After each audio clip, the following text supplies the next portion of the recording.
Жас балалар ғой, әке шешесінен тығып сигарет шегеді. Қызық, көрсейші дәмін, көрсейші міні дейді. Ол да дәмін көреді, рахат сияқты көрінеді. Бірақ ол басында ғой, басында сондай болады. Аяғында соған жіпсіз байланады.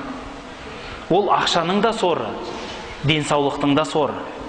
Ол еш нәрсе емес.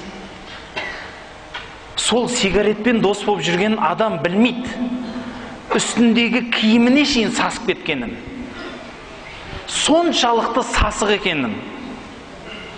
Жанында тұрған адам соған құрмет үшін ғана тұрғандығын білмейді. Негізі, мысалы, сол адам егер сигаретті тастаса, бірнеше уақыттан кейін сигареттің иісін иіскесе жиіркене бастайтын болады. Не деген сасық нәрсе мынау деп. Киімге шейін ұрып қалады. Сөйлесе аузынан аңқып тұрады. Қолдары сап-сары болып тұрады, саусақтарына шейін. Біреу кішкентай кезінде араққа қызығады. Келсей көрейік дейді. Дәмін көреді, ләззат. Бірақ ол ләззаттың ұзақтығы бар ма? Жоқ. Көпке созбайды, артынан қайғысы келеді. Біріншіден ішіп алып ақылын құртады. Ақылы құрғаннан кейін дос жора жолдасынан айырылады. Өйткені анаған қатты сөйлеп қояды, мына менен жағаласып қалады, анаған қиянат жасап қояды. Арақ ішкесін артынан бүкіл күнә да оған білінбей кете береді. Құдай сақтасын, арақ ішіп адамды өлтіріп жатады.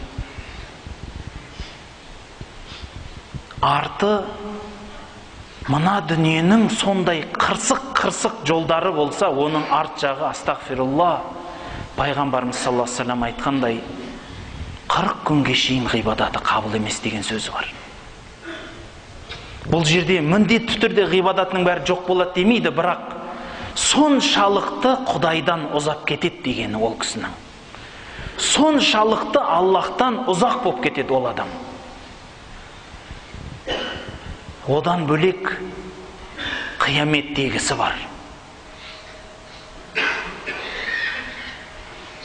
Барлық күнә осылай.